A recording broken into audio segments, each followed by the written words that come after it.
এই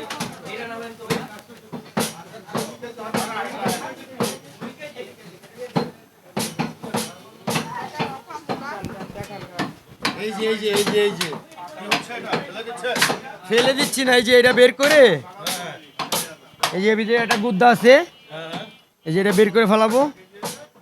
অনেক বড় সাইজের গরু মনে হচ্ছে নাকি? হ্যাঁ, তারপরে এই যে এটা বাদ, এটা এই যে এই যে চর্বির ভিতরে চলে যাবে গাড়ি। না? ঠিক আছে, ধন্যবাদ। এটা আবার সাবান ফ্যাক্টরি নিয়ে যাবে। বিশাল সার মনে হয় জমা দিচ্ছেন নাকি? জি জি জি। দর্শক, আমরা একটু দেখানোর চেষ্টা করি যে এখানে কিভাবে গরুর মাংসগুলো পরিষ্কার করা হচ্ছে। আমরা ডিটেলস তুলে ধরার চেষ্টা করছি।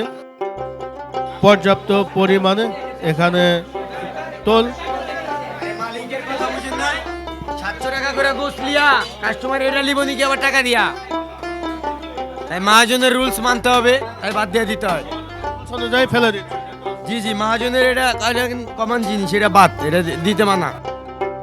আমরা তো চাষ ফেলে দিতে চাই, কিন্তু মালিককে পিডায়। দর্শক, দেখতে পাচ্ছেন এখানে মাংসগুলো কিভাবে পরিষ্কার পরিচ্ছন্ন করা হচ্ছে, যেহেতু এখানে প্রতিনিয়তই গরু জবাই করা হয়। এখানে ষাঁড় জবাই হলো এবং সেই ষাঁড়ের মাংসগুলোর যে উচ্ছিষ্ট চর্বিগুলো, এগুলো কেটে কিন্তু ফেলে দেওয়া হচ্ছে।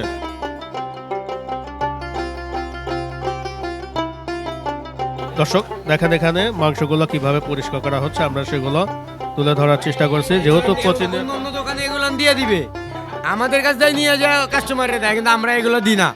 ওই যে মহাজনে মানা করে। একদম নিট অ্যান্ড ক্লিন। এই যে দেখেন না, আপনি চোখে দেখতেছেন, মুখে বলে লাভ আছে?